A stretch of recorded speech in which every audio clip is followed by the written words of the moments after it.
Querida irmã e irmão, estamos dando início ao 28º Encontro à Distância. Sim, já fizemos 27 encontros online. Organizado e promovido pela Confederação Metodista de Mulheres do Brasil, com o apoio da Sede Nacional da Igreja, preparamos uma programação muito especial para o dia de hoje. Teremos cânticos, mensagem, saudação de pessoas importantes para as mulheres metodistas. Aproveite esse tempo. O Senhor tem algo muito importante para você hoje. Meu nome é Helenise, estou secretária de comunicação da Confederação de Mulheres, sou da Igreja Metodista Isabela Hendricks, em Belo Horizonte, Minas Gerais, 4ª Região Eclesiástica. E você? Qual o seu nome? De que igreja você é? Qual o nome da sua cidade? Qual a região você pertence? Escreve aqui para mim nos comentários. Vamos compartilhar aí um pouquinho desse Brasil que está espalhado e presente aqui nessa reunião hoje. Acompanhe a programação, cante conosco, reflita. Curte esse vídeo, compartilhe com as suas irmãs, com as suas amigas que precisam também de ouvir essa palavra de hoje. E não se esqueça, deixe o seu comentário. Vamos compartilhar. É um encontro de muitas mulheres. Sejam todas e todos muito bem-vindos. Passaremos agora para um momento devocional, dirigido pela nossa Bispa Ideide. Eu gostaria de fazer uma oração por esse momento. Vem comigo? Senhor Deus e Pai, muito obrigada pelo dia de hoje. Obrigada por cada homem e cada mulher que está presente neste encontro à distância. Obrigada por cada vida e por cada família. Ó Deus, fique agora com a Bispa Ideide, com a palavra que ela irá nos trazer. Senhor, que encontre nossos corações e mentes abertos para o Teu falar, para que possamos ouvir a mensagem que o Senhor tem para nós hoje. Em nome de Jesus. Amém. Graça e paz, amadas irmãs metodistas de todo o nosso Brasil. Uma grande alegria poder estar aqui hoje ministrando para vocês. Aqui é a Bispa Ideide. Nesse quinquênio, eu sou a Bispa assessora da Confederação Metodista de Mulheres. E vocês já estão aí conhecendo um pouquinho mais sobre mim, porque a gente escreveu junto com a Confederação esse livro aqui, no qual a gente aborda também os temas do nosso ano, o tema nacional, né, da Igreja Metodista, na perspectiva das mulheres, e nós o intitulamos Mulheres Sábias Praticam o Evangelho Simples. E aí me foi dada aqui a incumbência de estar com vocês para um momento devocional, para trazer para vocês uma palavra diretiva para esse dia tão bom que a gente vai passar juntas aqui, de capacitação também. E entre as muitas coisas que a gente poderia falar, eu quero me dedicar então a comentar um pouquinho sobre esse nosso momento e sobre esse tema que foi escolhido, não é? A palavra de Deus, ela diz que todo cristão, ele e ela devem buscar a sabedoria de Deus. A sabedoria, ela é assim um grande alvo, especialmente no Antigo Testamento, quando uma série de palavras em hebraico indicam pra gente o que a sabedoria poderia significar. E no livro de Provérbios, especialmente, há vários capítulos, inclusive, em que a sabedoria aparece, a gente diz assim, personificada. Não é como um personagem, quando se está escrevendo uma peça de teatro, o autor de Provérbios, ele coloca a sabedoria como se fosse uma mulher. Ela então se apresenta e há nela algumas características nas várias vezes em que isso acontece. Uma delas, inclusive, é a característica da maternidade. Porque na Bíblia, especialmente no Antigo Testamento, muito do conhecimento que as pessoas recebem e que comprova e consolida a fé da família em Deus está justamente no papel desempenhado pelas mulheres. A gente às vezes nem percebe isso, a gente visualiza muito o rabino como essa figura da sabedoria, mas a gente pode encontrar a presença da mulher e o seu processo educativo.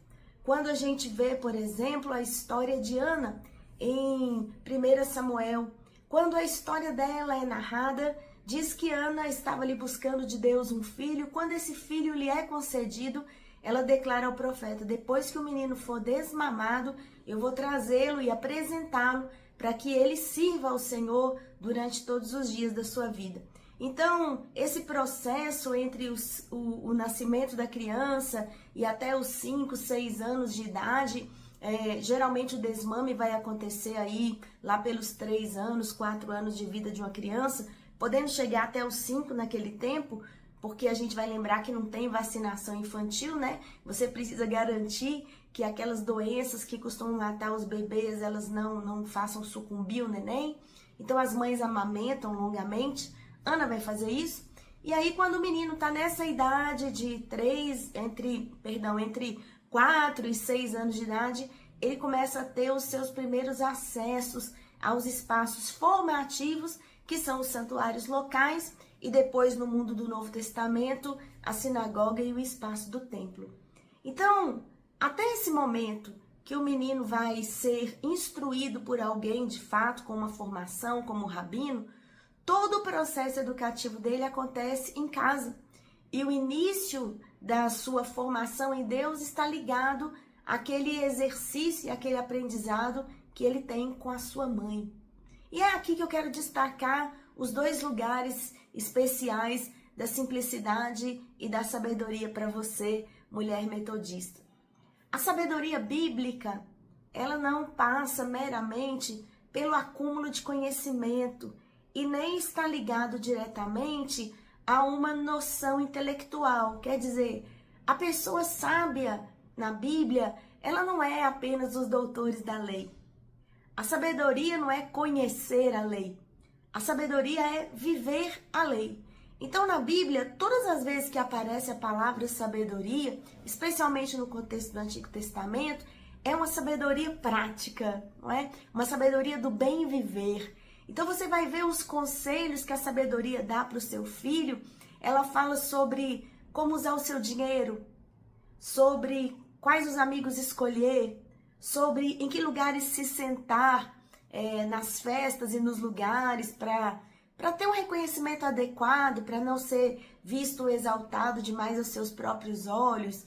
É uma sabedoria que fala sobre como escolher a esposa, como escolher a parceira de vida.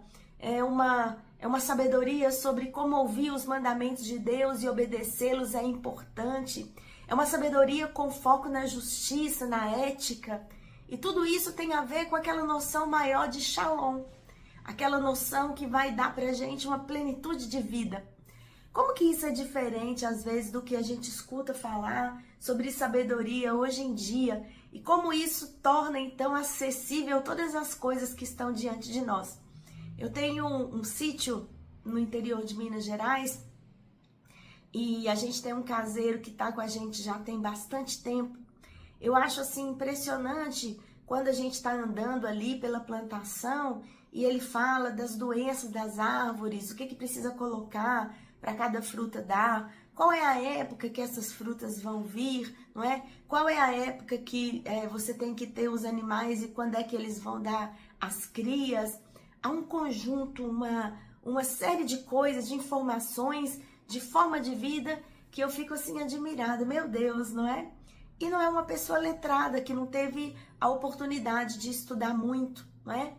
E às vezes ele tem umas tiradas assim, um jeito de ver a vida que me espanta, não é? A gente eu e meu marido, a gente sempre fala que todas as vezes que a gente está com ele, é uma grande oportunidade de conhecimento que a gente tem. E muitas vezes você que está aqui me ouvindo, pode ter se deparado na sua vida com a sensação de não ser uma mulher sábia, que às vezes não teve condição de ter um estudo muito aprofundado, ou que talvez não viajou para muitos lugares, ou que talvez está sendo questionada na sua maternidade, na sua forma de criar seus filhos e filhas, na sua forma de viver o seu casamento, na sua forma de exercer o ministério na igreja.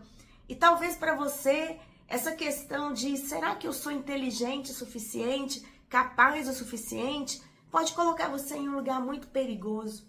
E muitas mulheres hoje estão vivendo grandes adoecimentos mentais, espirituais e até físicos, as chamadas doenças psicossomáticas, a depressão, a ansiedade e uma série de maus estares que a gente vai vivendo que estão ligados a esses pensamentos que nos vêm de que nós não somos capazes de tanto conhecimento. E isso também é historicamente construído, de que nós não somos tão inteligentes, tão sábias ou tão capazes. E quando a gente olha a palavra de Deus, eu comecei a fazer assim algumas experiências, algumas oportunidades de leitura bíblica e cada vez eu me desperto mais e mais. Eu já escrevi sobre esse tema específico de mulheres 2 livros. Em cada um desses livros eu tratei de 12 mulheres e elas não se repetem, são mulheres diferentes. Então, no mínimo, eu já tive a experiência de estudar 24 mulheres diferentes, de tantas origens diferentes, de histórias de vida, de arcabouços, assim, de coisas que elas trazem, de culturas diferentes, de nacionalidades diferentes, mulheres, assim, radicalmente opostas, como você tem Tamar, não é? A filha do rei, você tem a princesa do Egito, mas você tem também a mulher do fluxo de sangue, você tem Marta e Maria, com tantas experiências, jovenzinhas como Maria, mãe de Jesus, mulheres idosas como a profetisa Ana ou como a própria Isabel, e cada uma delas traz uma riqueza, uma beleza, uma profundidade da sua sabedoria e do seu conhecimento de Deus que nos espanta. E nós, mulheres de hoje, não somos diferentes dessas mulheres bíblicas. Nós trazemos a possibilidade de ter com Deus um relacionamento muito profundo e muito forte, que não se rege por essas regras que muitas vezes querem impor a nós. Eu quero te desafiar a descobrir a sua sabedoria com Deus, o seu dom. Para Dorcas era usar a costura para estar em contato com aquelas mulheres. Lígia vendia seus tecidos e organizava as mulheres para orar na beira do rio, não é? Damares, que é uma grande desconhecida de muitas de nós na Bíblia, é uma dessas mulheres que está lá entre os homens no Areópago, lugar muito chique dos gregos, onde a sabedoria, de fato, filosófica era discutida, e identifica em Paulo uma sabedoria que ela quer conhecer e ela se torna cristã e ela o atrai para o seu circuito. A gente tem Priscila, uma professora por excelência, que vai tornar Paulo um grande pregador da palavra. A gente tem a própria Ana, que na maternidade se realiza e edifica seu filho, e no fundamento da casa ela o forja para ser um sacerdote. Eli não tinha para dar a Samuel o que Ana já tinha dado, né? A base toda do serviço a Deus, do amor a Deus, do temor a Deus, Samuel recebeu da sua mãe, que todo ano lhe fazia uma túnica e vestia nele a túnica, ia até lá no local do santuário, vestia nele a túnica, reafirmava palavras de Deus sobre a vida dele e o abençoava. Exatamente como você hoje faz com o seu filho e com a sua filha na intercessão. Eu quero declarar a você que você é uma mulher sábia.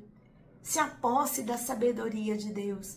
Veja como ela se reflete nos dons que Deus colocou na sua vida, em como você serve, em como você trabalha, em como você é hospitaleira, em como você é inteligente e elabora estratégias no seu trabalho, o quanto você, como professora, como médica, como enfermeira, como mãe, como pastora, como líder de célula, como professora na escola dominical, está derramando sobre a vida das pessoas uma essência dessa sabedoria que Deus colocou em você para fluir. E com essa devocional eu quero te incentivar a buscar conhecer cada vez melhor a você mesma e ao seu dom na presença de Deus, para encontrar formas de colocar esse dom em ação da melhor maneira que você puder. E ao fazer isso, você vai estar então vivendo e praticando a sabedoria de Deus, uma que vai encher a sua vida de plenitude, de beleza e de shalom. E eu tenho certeza que esse shalom, essa paz, esse bem-estar de Deus é aquilo também que a igreja de hoje necessita para servir a um mundo tão carente.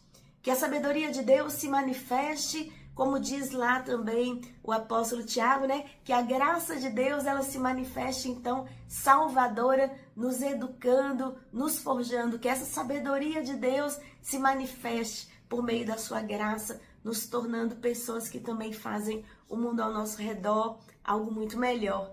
A gente sabe, quando nós falamos de salvação, que a gente não está dizendo apenas do mundo perfeito que virá depois, do céu para onde o Senhor vai nos levar, mas que o reino começa aqui e agora, quando o nome de Jesus é proclamado, quando vidas se rendem, quando situações concretas de morte são transformadas em vida. E para isso o Senhor sempre, sempre na história utilizou a vida de mulheres que se colocaram à disposição no serviço. Não duvide do dom que Deus tem derramado sobre você. A sabedoria do Senhor é para os simples, os quais o Senhor conhece e aos quais Ele tem feito também conhecer a sua aliança. E eu tenho certeza que Deus tem revelado coisas maravilhosas para você. E eu oro para que você se sinta encorajado a colocar a sua sabedoria em ação e abençoar, começando pela mulher que está do seu lado, impondo as suas mãos sobre ela e declarando sobre ela, como eu estou declarando sobre você, todas as bênçãos de Deus. Minha irmã, você é ungida. Minha irmã, você é sábia. Minha irmã, você é chamada para viver o Evangelho. E ele é simples. E através dessa simplicidade, Deus vai revelar coisas profundas na sua vida. E por meio de você, aí na sua igreja local onde você serve e aonde mais o Senhor quiser te levar. Graça e paz da parte dele para você. Que Deus te abençoe. Alimentadas e alimentados, pelo amor de Deus, vamos ouvir um cântico, A Bondade de Deus, por Isaías Saad.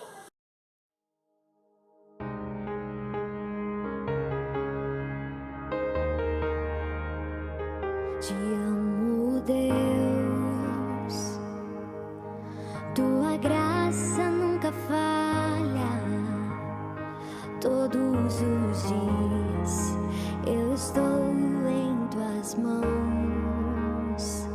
Desde quando me levanto até eu me deitar, eu cantarei da bondade de Deus. És fiel em todo o tempo. Em todo o tempo tu és tão bom. Com todo o fôlego que tenho, eu cantarei da bondade de Deus. Tua doce voz que me guia em meio ao fogo, na escuridão, tua presença me conforta. Sei que és meu Pai, que amigo és. Vivo na bondade de Deus. És fiel em todo o tempo. Em todo o tempo tu és tão bom. Com todo o fôlego que tenho, eu cantarei da bondade de Deus. Tua bondade me seguirá, Senhor. Tua bondade me seguirá, Senhor. Eu me rendo a ti, te dou o meu ser, entrego tudo a ti. Tua bondade me seguirá, Tua bondade me seguirá, Senhor. Tua bondade me seguirá, Senhor. Eu me rendo a ti, te dou o meu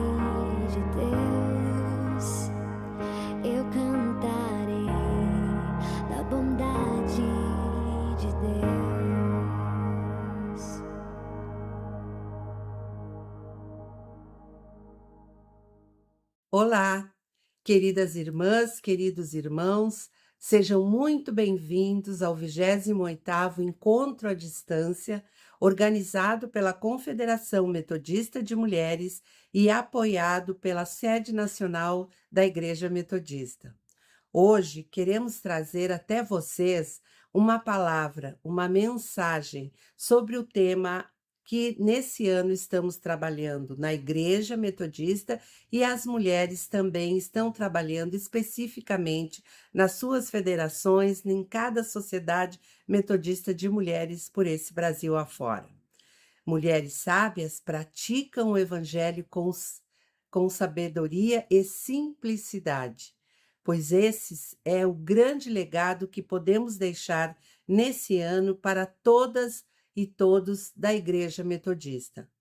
Praticar o Evangelho com simplicidade e sabedoria nos faz diferente no mundo e na sociedade atual, pois trazemos um legado recebido há mais de 2000 anos, quando Jesus esteve aqui entre nós e ele praticou esse Evangelho muito mais do que com palavras, mas sim com atos e atitudes. Então, recebamos hoje com muito carinho, com o coração aberto e a mente fixada em Deus, esta palavra preciosa, este momento de comunhão, e que onde estamos ligados através da tecnologia para entender melhor, para refletir e para absorver aquilo que o Senhor tem nos dado e tem feito em nossas vidas.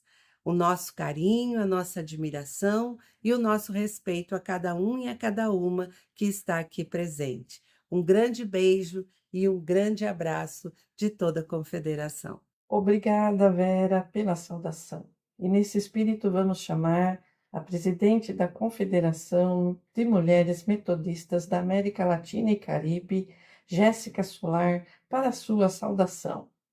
Oi, queridas, minhas queridas irmãs. Hoje quero falar com vocês sobre a beleza de sermos mulheres sábias que praticam o Evangelho da forma simples e verdadeira. Muitas vezes pensamos que a sabedoria está em grandes discursos ou ações complexas, mas Jesus nos ensina que a verdadeira sabedoria está na simplicidade, no amor diário e na fidelidade aos seus ensinamentos. Né? A mulher sábia, segundo Tiago 3,17, é aquela que vive uma sabedoria que vem do alto. Antes é pura, pacífica, moderada, cheia de misericórdia e de bons frutos, imparcial e sincera. Essa sabedoria que vem de Deus nos conduz a uma vida de humildade e mansidão, refletindo o caráter de Cristo em tudo e em tudo o que fazemos. Jesus mesmo foi exemplo de simplicidade. Ele não buscou grandes ostentações, mas viveu o ministério de amor, praticando pequenos atos de compaixão e cuidado. Mulheres sábias seguem esse exemplo, demonstrando seu amor no cotidiano, com um sorriso, uma palavra de ânimo, um abraço, uma ajuda e quem precisa. E na rotina diária que mostramos nossa verdadeira sabedoria, que é fundamentada no Evangelho. Portanto, minhas irmãs, que possamos ser mulheres sábias, que vivem o Evangelho de Jesus de maneira simples, prática e genuína. Assim, refletiremos a luz de Cristo, impactaremos positivamente todos ao nosso redor. Amém? Que nossas ações expressem o amor de Deus de forma humilde e sincera, pois nisso reside a verdadeira sabedoria. Que Deus nos fortaleça e nos conduza nesse caminho de simplicidade e fidelidade. Aproveito a oportunidade para dizer a vocês, feliz Dia das Mães. Amém. Deus abençoe Estranho, tenho saudades de vocês. Amadas irmãs, eu sou a Silvia Ronda, para quem não me conhece, estou à frente da Voz Missionária. E vim hoje aqui para falar com vocês sobre a nossa revista. Esta revista que completou 95 anos, está rumo aos 100 anos, graças a vocês. Graças às nossas leitoras fiéis, vocês que honram a revista, assinam a revista, falam da revista. A nossa revista, nesses 95 anos, passou por muitas transformações. Ela não é uma revista velha, ela é uma revista sempre atual. E neste momento, nós estamos com a revista um pouquinho diferente, como ela sofreu tantas mudanças ao longo do tempo. Ao longo desses anos todos, ela sofreu mais uma mudança. Neste momento, para que a gente conseguisse ter a revista impressa, ela perdeu as cores internas. Agora ela é branca e preta. Mas isso não mudou nada, porque o conteúdo continua sendo um conteúdo maravilhoso, um conteúdo que atinge mulheres de 80, mulheres de 90, mulheres de 30, mulheres de 15 anos. Todas as mulheres. Essa revista é pensada, essa revista é inspirada, essa revista tem como fundamento a palavra do Senhor. E é por isso que, com as bênçãos dele, ela chegou a essa idade. Ela chegou a este momento. E eu quero pedir para vocês que falem da nossa revista. Conversem com as outras mulheres. Mulheres de outras denominações, mulheres que não têm religião, mulheres da sua própria igreja que sentam do seu lado e que não conhecem a revista ainda. Fala para elas daquilo que elas estão perdendo, das coisas boas que tem aqui dentro. Os articulistas, eles têm a inspiração do Senhor. Os assuntos, os mais variados. Falamos da palavra, falamos agora de educação digital, falamos da saúde da mulher, falamos de diversos assuntos. Nós queremos, com isso, fazer com que a palavra do Senhor, ela atinja mais e mais e mais pessoas. A nossa revista, ela é uma ação missionária. Não é simplesmente um impresso. Ela é uma ação missionária. Algumas mulheres trabalham de uma maneira tão diferenciada com a revista, de uma maneira tão especial, como o exemplo das mulheres lá da 4ª região. Todas as segundas-feiras, elas têm um projeto chamado Voz Contextualizada. Neste momento, elas passam 1 hora da sua semana conversando sobre a revista. Então, todos os meses, na primeira segunda-feira do mês, elas convidam um dos articulistas, alguém que escreveu naquele mês na revista, naquele trimestre na revista. E essa pessoa vai falar sobre aquele texto, o que a inspirou, o que ela estava pensando, o que ela queria atingir quando ela escreveu aqui, quando ela escreveu essa matéria. E nas outras segundas-feiras, são as próprias leitoras que escolhem um dos artigos e falam sobre ele.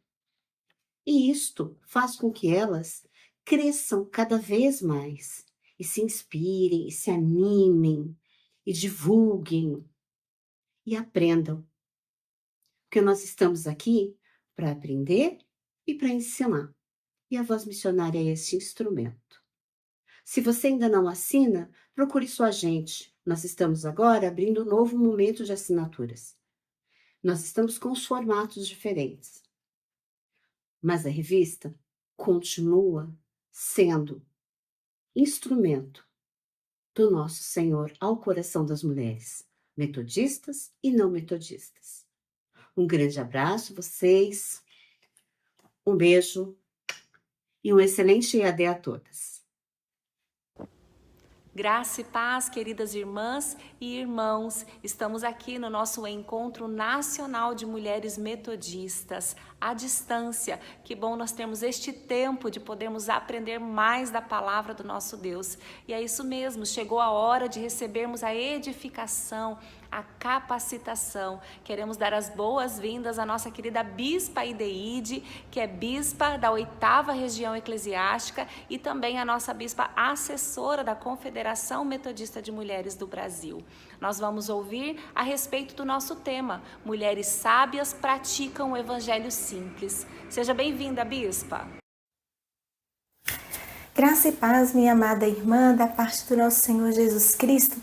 Que alegria poder estar com você mais uma vez e nesse tempo de capacitação, podemos pensar sobre o tema do ano da nossa igreja, qual seja a sabedoria e a simplicidade do Evangelho. Como a gente pode viver nos caminhos da missão essa sabedoria e essa simplicidade do Evangelho?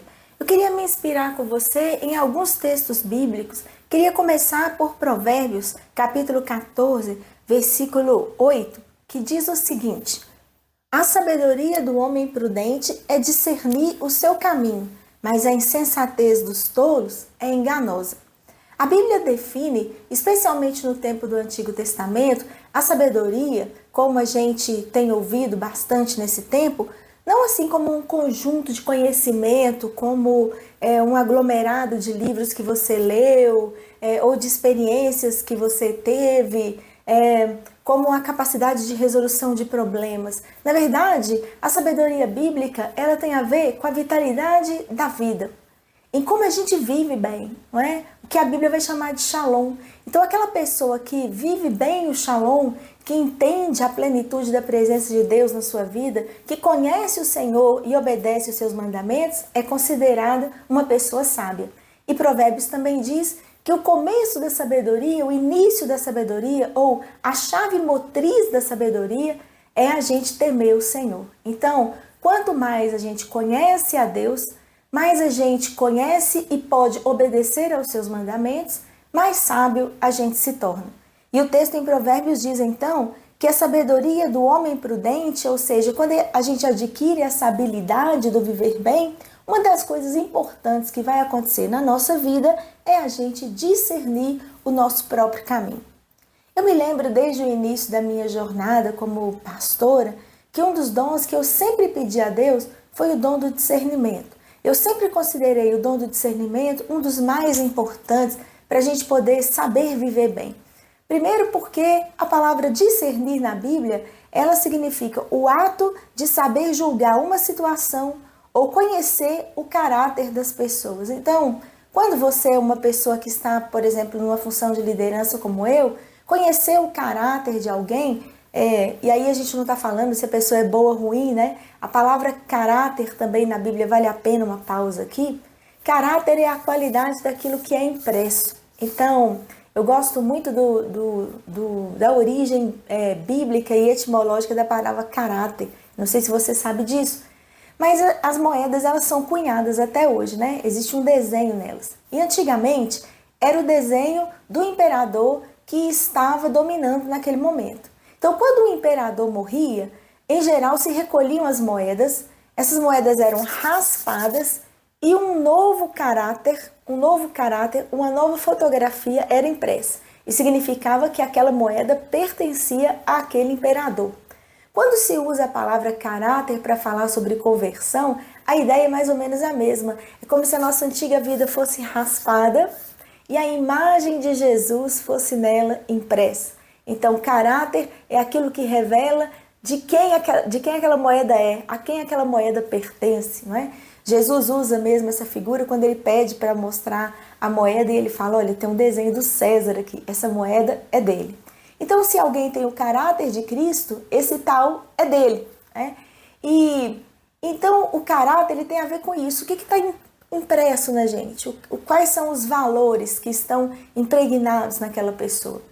E na liderança é muito importante discernir o caráter de alguém, não só para você poder perceber questões mesmo de inclinações, aptidões, habilidades daquela pessoa, como também você conseguir posicionar aquela pessoa no melhor lugar onde ela pode servir. Então, alguém que tem o discernimento do caráter de uma outra pessoa é alguém que poderá ser um bom discipulador, porque quando você conhece as pessoas, você posiciona essas pessoas para o melhor crescimento delas. E essa é uma das tarefas da liderança. Então eu considerei sempre na minha vida que esse era um dom muito importante. Eu acho ele muito importante quando se trata do discipulado. Também acho ele muito importante quando você está criando os seus filhos, né? Como é que você conduz eles para aquilo que mais vai refletir os dons que Deus deu, para o seu filho, para a sua filha, a não ser você conhecendo o caráter.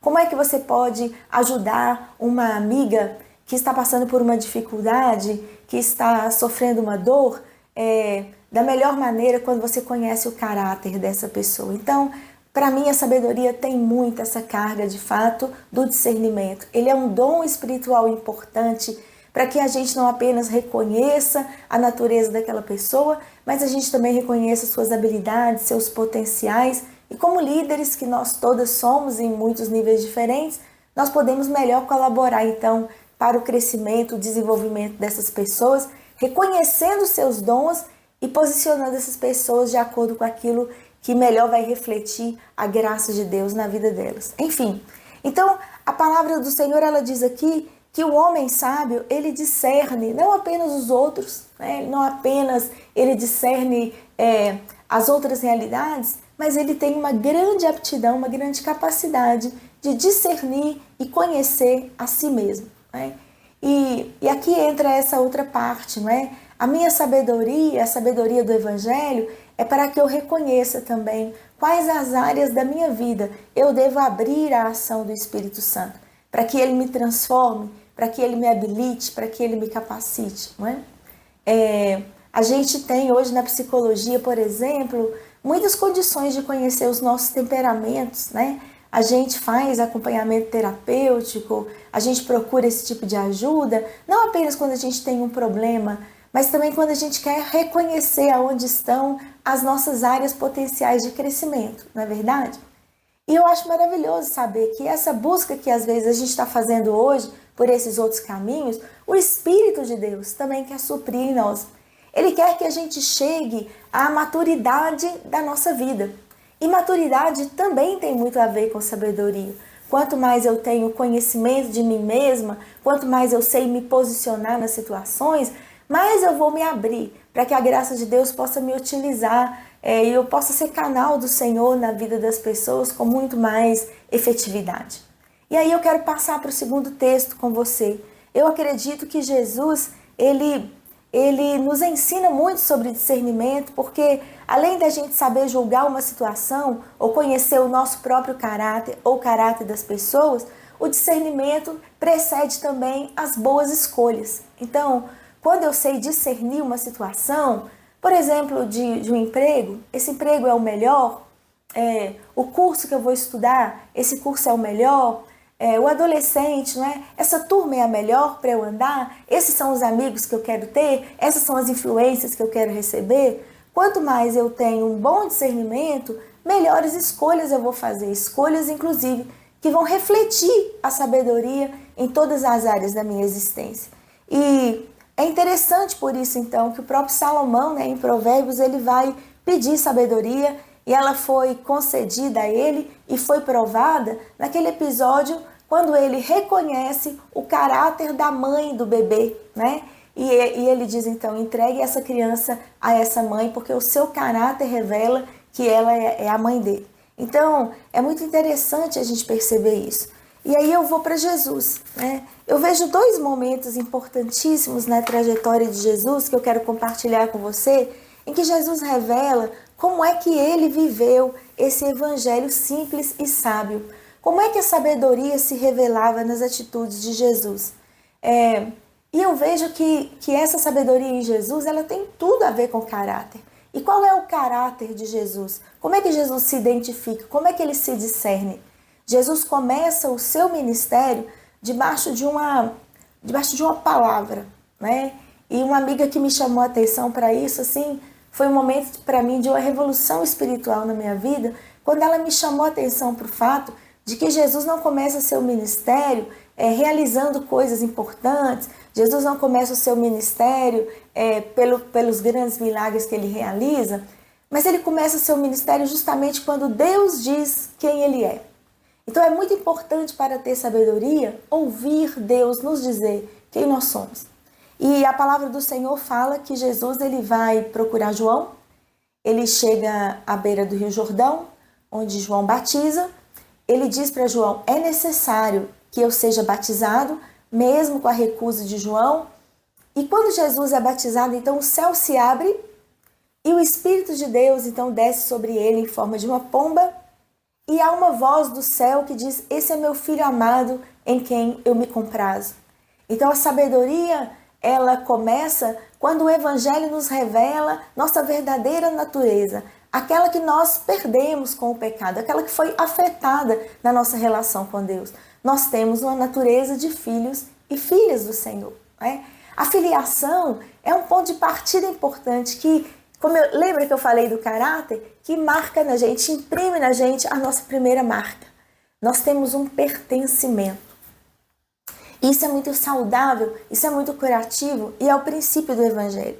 Então Jesus ele recebe esse batismo, ele vai para o deserto para ser tentado, e aí eu estou seguindo aqui a narrativa de Lucas. Então na narrativa de Lucas, logo depois que Jesus é batizado e recebe essa marca, não é? Essa marca ele é colocada de um modo visível perante a comunidade, ele é filho de Deus, Deus o reconhece como filho, ele é tentado no deserto e logo depois ele vai para Nazaré.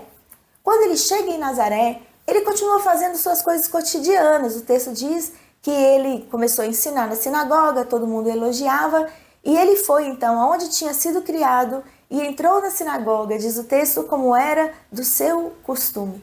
Não é? A sabedoria não tira a gente da vida comum.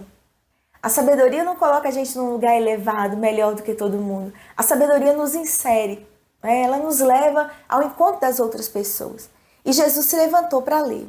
Em Isaías 4, a partir do verso 18, Jesus começa a citar o profeta Isaías.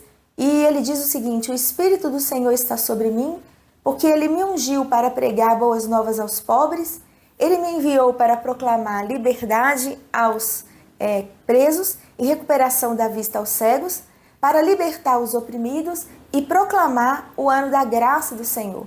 E o texto diz no 20, então ele fechou o livro, devolveu ao assistente e assentou-se.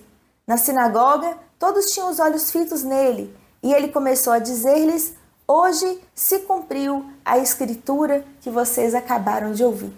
Então Jesus está dizendo e assumindo publicamente o início do seu ministério com essa palavra. Hoje se cumpriu. Né? E qual é essa palavra? A sabedoria reconhece quem domina a sua vida. E eu quero então dizer que nós, como discípulos e discípulos de Jesus, homens e mulheres de Deus, temos a obrigação de ter em nós o mesmo caráter, a mesma impressão, as mesmas marcas que havia sobre Jesus. A sabedoria é buscar o que Jesus buscou. E ele buscou que o Espírito de Deus estivesse sobre ele. Quem é que domina as suas decisões, minha amada irmã?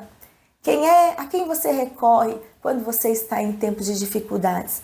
Jesus não andava sob qualquer espírito. Ele andava sob o Espírito de Deus.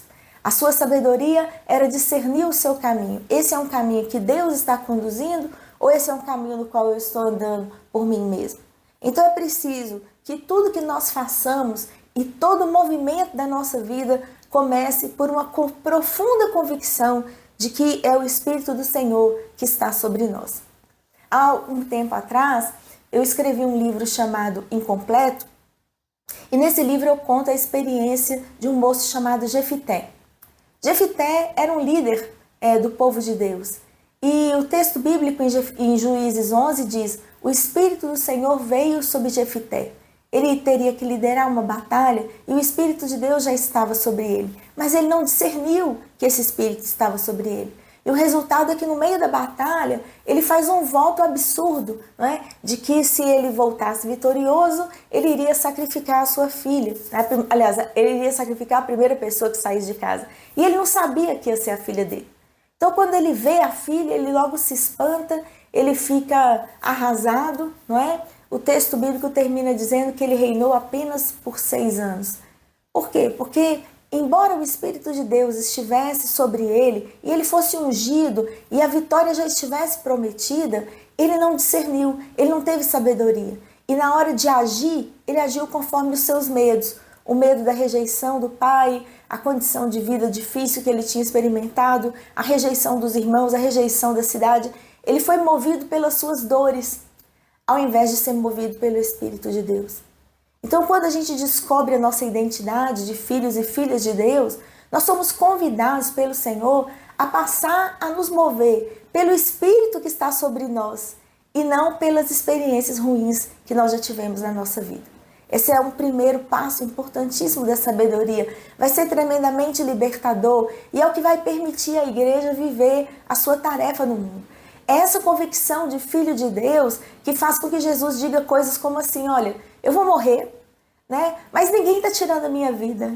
Eu mesma a dou, né? Porque é isso que o Pai me disse para vir aqui e fazer. Jesus se move o tempo todo por essa convicção de ser um filho de Deus. E isso para mim é algo assim tremendamente poderoso. É algo que eu tenho buscado na minha vida. Senhor, eu ainda não reconheço de fato assim todo o conteúdo da filiação divina, não é? O que de fato significa ser uma filha do Senhor? O que ainda eu tenho para aprender sobre isso? Porque quando eu olho para Jesus, eu vejo toda a potência, a força dele, não é? De cumprir a sua missão, baseado nesse entendimento profundo, nessa grande conversão. Eu sou filho e filha de Deus, né? Eu não sei como é que é isso para você, mas toda vez que eu penso sobre esse texto, ele de fato me comove muito, né? O Espírito do Senhor está sobre mim. Bem, essa é uma revelação de identidade. Eu sou alguém sobre quem o Espírito de Deus está. Na sequência, então, Jesus diz, esse Espírito está com um objetivo. Ele me ungiu. Aqui vem a segunda questão, né? Ele está sobre mim, ele me move, mas ele também me ungiu. Na Bíblia, a unção é sempre para um serviço, né? Nós não somos ungidos para sermos considerados superiores, não somos ungidos para ser uma classe especial de gente, não somos ungidos para que os outros achem que nós somos melhores do que ninguém.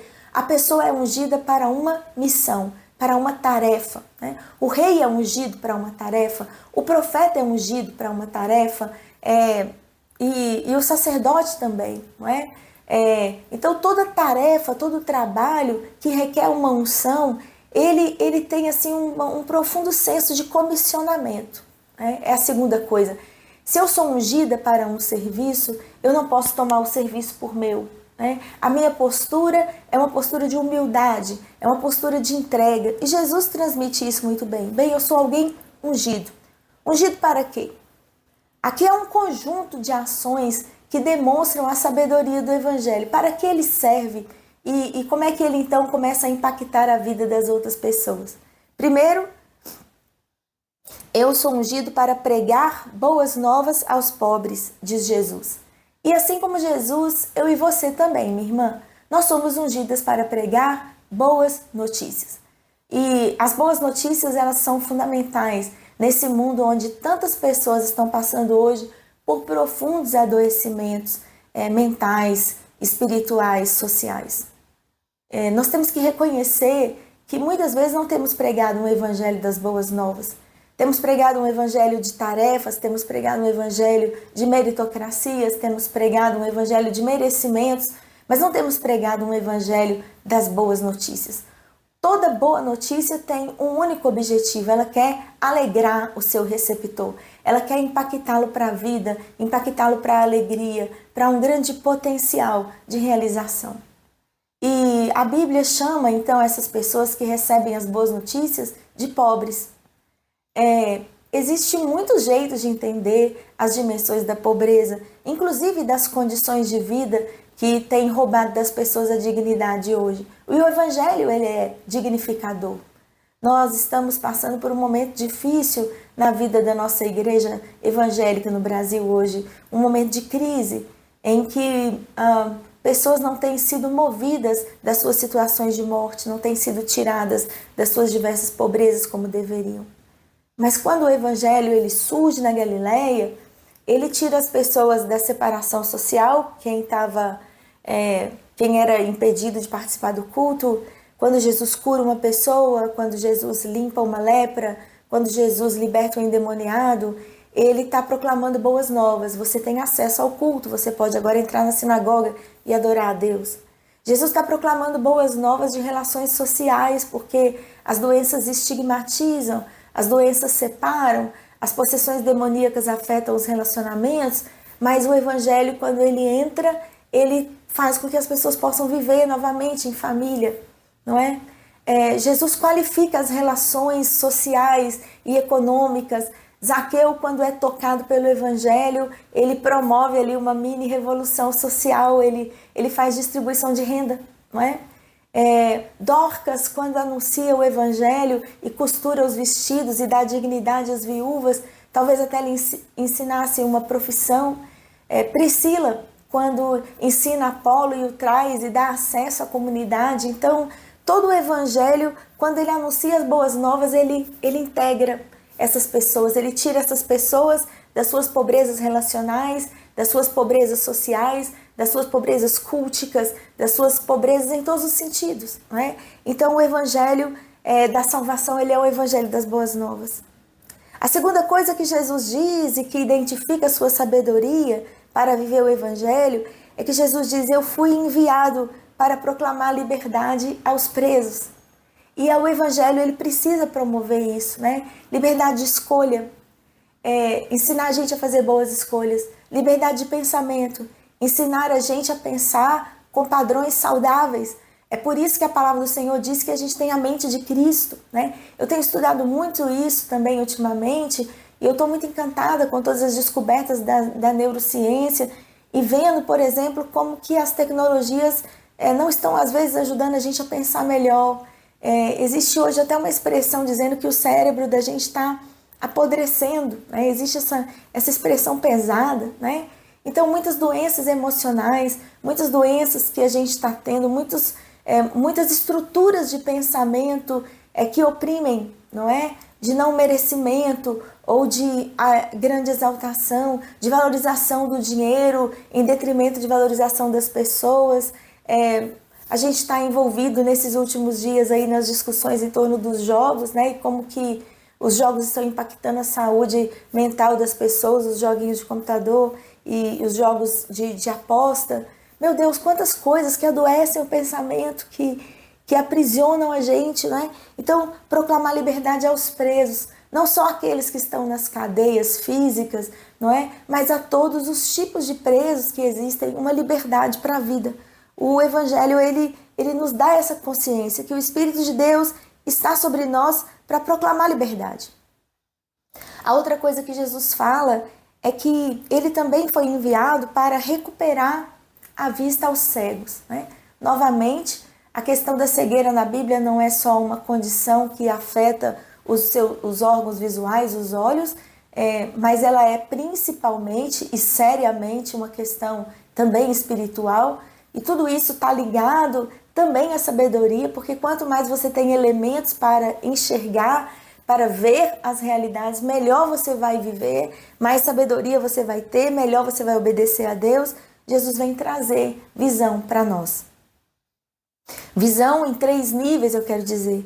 Visão de Deus, porque Jesus nos revela a Deus, nos dá a conhecer a Deus, nos mostra como é possível conhecer o Senhor. Segundo, uma visão de nós mesmos, como eu já disse, como filhos e filhas redimidos do Senhor, que podem viver a salvação plenamente, que ao aceitar a Cristo como Senhor e Salvador, são também restaurados nessa sua filiação. E uma visão do próximo, não é? A gente também, quando começa a viver o Evangelho com maturidade, o nosso olhar sobre as outras pessoas é modificado. Passa a ser um olhar segundo o Espírito de Deus, de que essas pessoas necessitam de salvação, que essas pessoas necessitam de perdão, de compaixão. Nós nos relacionamos amorosamente com as pessoas a partir do impacto que é o Espírito de Deus que realiza em nós. Não podemos amar de nós mesmos, né? Não podemos amar de nós mesmas. Nós estamos com um amor muito movido pelas nossas condições, pelos nossos critérios. Mas quando a gente é dominado pelo Espírito de Deus, a nossa maneira de amar também muda. A gente, inclusive, começa a perceber a necessidade de amar as pessoas, não como a gente acha que tem que amar, mas como as pessoas necessitam ser amadas, dentro das suas condições, das suas limitações, dos seus potenciais, não é? E eu acho isso assim de uma força tremenda. O texto também diz que o Espírito do Senhor está sobre Jesus e, portanto, está sobre nós para libertar os oprimidos, não é? Onde é que as pessoas estão vivendo condições de vida aquém daquilo que elas poderiam viver ou pensar? Quantas pessoas foram treinadas para não acreditar em si mesmas? Quantas pessoas foram treinadas para acreditar que não tem valor? Quantas pessoas em nossas sociedades têm dificuldade até de entrar nas nossas igrejas porque não se sentem dignas? Quantas pessoas estão sendo excluídas hoje mesmo da presença de Deus por nossos julgamentos, por nossos preconceitos, por nossas ideias limitadas do alcance do poder transformador do Espírito de Deus? Há sociedades inteiras ainda no mundo hoje baseadas em castas, em que as pessoas estão segmentadas e não podem se libertar. A palavra do Senhor, ela diz que Jesus veio para libertar. E por fim, ele diz para proclamar o ano da graça do Senhor. E aqui eu me encanto muito, porque o ano da graça que Jesus quer proclamar é justamente a ideia e todo o conteúdo do jubileu. Um grande momento de perdão, de acolhida, não é? Em que dívidas impagáveis passam a ser perdoadas e não contam mais e é possível recomeçar a vida. O ano do jubileu é um grande sonho dos judeus, um sonho de justiça social. E Jesus também veio para proclamar isso, né? Para proclamar o ano da graça do Senhor. E ele diz, hoje, e vocês estão aqui olhando para mim nesse lugar, enquanto eu leio esse texto, se cumpriu essa escritura. Bem, todo o ministério de Jesus então vai decorrer disso, desse entendimento de que o Espírito de Deus estava sobre ele. A partir do momento que Jesus entende isso e entende o conteúdo da sua missão, o próprio Evangelho de Lucas vai dizer que Jesus saía por toda parte fazendo bem. Eu quero terminar a minha reflexão com você dizendo que então é fácil entender o Evangelho. Ele é realmente simples. Ele tem a ver com essa vida na qual pessoas dominadas pelo Espírito de Deus são ungidas. Elas pregam boas novas, elas proclamam liberdade aos presos, recuperação de vistas aos cegos, elas libertam os oprimidos e proclamam a graça do Senhor. Essa é a grande tarefa da igreja. Quando você cuida da sua casa, quando você trabalha no seu emprego, quando você desenvolve seus estudos, quando você usa todos os dons que você tem para a glória do Senhor, de muitas maneiras diferentes você está cumprindo essa escritura que você acabou de ouvir. E eu quero dizer para você, minha irmã, que na liderança do seu ministério, da sua célula, da sociedade de mulheres da sua igreja, na liderança da sua casa, dos seus negócios, na liderança da sua vida, o Senhor quer que você reconheça essas duas realidades. Comece cada dia do seu ministério lembrando-se que tudo que você fizer não vai ser levado em conta meramente pelo fato de estar sendo feito. Deus vai olhar e vai aprovar a partir da perspectiva de que você é uma filha. Torne-se cada dia filha de Deus, entenda e discirna o conteúdo dessa sabedoria. Baseie a sua vida na sua identidade de filha e tudo aquilo que você fizer proclamará a glória do Senhor. E o Espírito de Deus virá sobre você, assim como foi sobre Jesus. Eu te abençoo.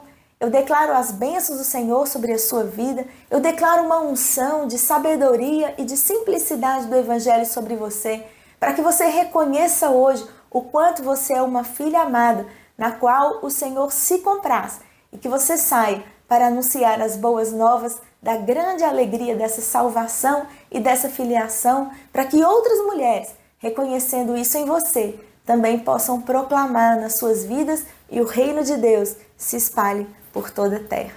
Shalom! E nesse espírito, vamos ouvir e cantar Sonda-me com Aline Barros.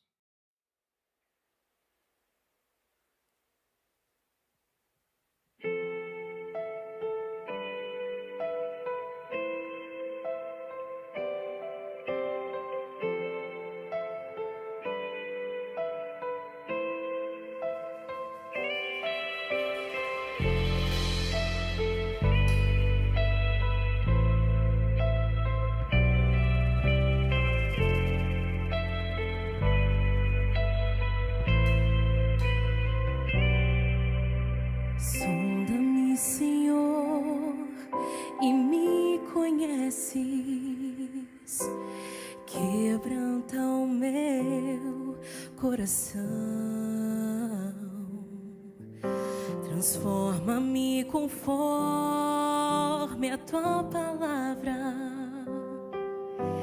e enche-me até que em mim se ache só a ti.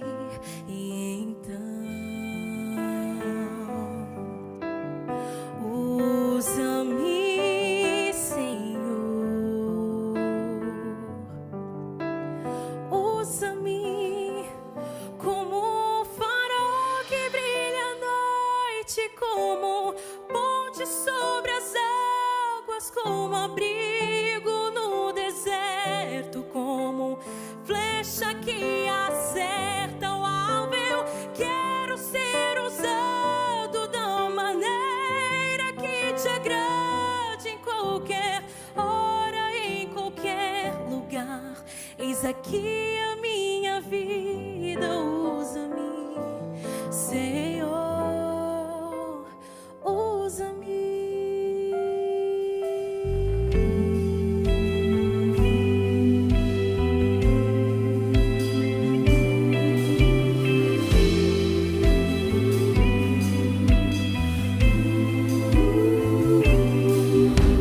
Sonda-me, Senhor, e me conheces. Quebranta o meu coração. Transforma-me conforme a tua palavra e enche-me até que em mim se ache só a ti. E então usa-me, Senhor, usa-me como um farol que brilha à noite, como ponte sobre as águas, como abrigo no deserto, como flecha que acerta o alvo. Eu quero ser usado da maneira que te agrade, em qualquer hora e em qualquer lugar. Eis aqui a minha vida, usa-me, Senhor, usa-me.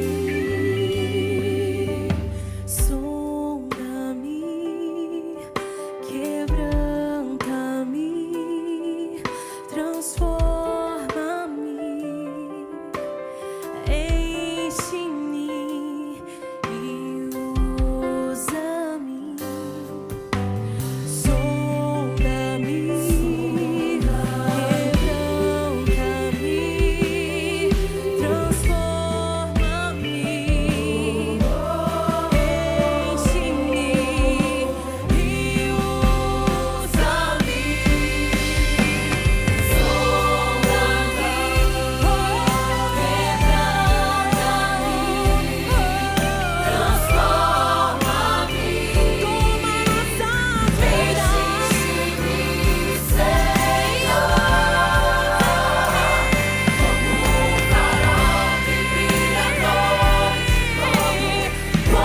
Sobre as águas, como abrigo no deserto, como flecha que acerta o alvo. Eu quero ser usado da maneira que te agrade, em qualquer hora e em qualquer lugar.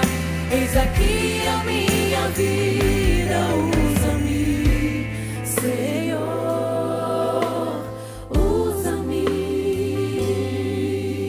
Sonda-me, quebranta-me, transforma-me, enche-me e usa-me, Senhor.